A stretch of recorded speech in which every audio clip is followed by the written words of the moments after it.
హోంమంత్రి అనిత ప్రాతినిధ్యం వహిస్తున్న పాయకిరావుపేట నియోజకవర్గంలో విద్యార్థుల పరిస్థితి అగమ్య గోచరంగా మారింది. అనకాపల్లి జిల్లా రాయవరం మండలం కోనవానిపల్లిలో ప్రభుత్వ పాఠశాల భవనం లేక విద్యార్థులు రామాలయంలో కూర్చుని పాఠాలు వింటున్నారు. నాడు నేడు పనులు మధ్యలోనే నిలిచిపోవడంతో చదువుల తల్లి కోలుకోవాల్సిన బడి కాస్త గుడికి పరిమితమైందని విమర్శలు వినిపిస్తున్నాయి. అర్హత కలిగిన ఉపాధ్యాయులు ఉన్నప్పటికీ కనీస వసతులు లేక విద్యార్థుల సంఖ్య క్రమంగా తగ్గిపోతుందని తెలిపారు. గుడిలోని బడి కోనవానిపల్లెం ప్రాథమిక పాఠశాల విద్యార్థులకు రామాలయమే తరగతి గదిగా మారింది.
నా పేరు లీలా.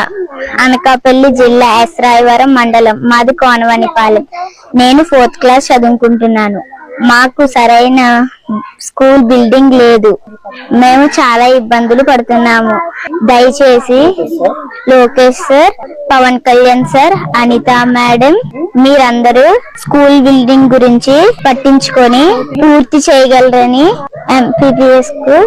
నమస్తే, నా పేరు హర్ష. నేను 1st క్లాస్ చదువుతున్నాను. మాకు కాన్వెంట్ పాను. మాకు స్కూల్ బిల్డింగ్ లేదు. మేము రామాలయంలో చదువుతున్నాం. Lokesh sir, Anitha madam, Pawan Kalyan sir మాకు స్కూల్ బిల్డింగ్ ఇచ్చండి. నా పేరు తన్విత. ఎంపీపీ స్కూల్లో చదువుతున్నాను.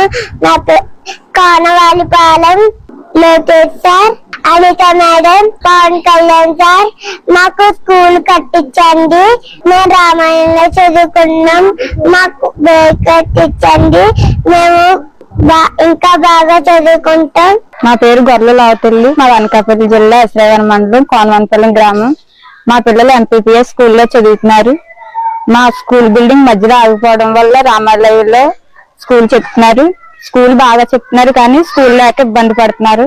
మా మేడం దయించి Anitha madam, Lokesh sir, Pawan Kalyan sir మా స్కూల్ కట్టిస్తారని కోరుకుంటున్నాం. నా పేరు లీలా. అనకాపల్లి జిల్లా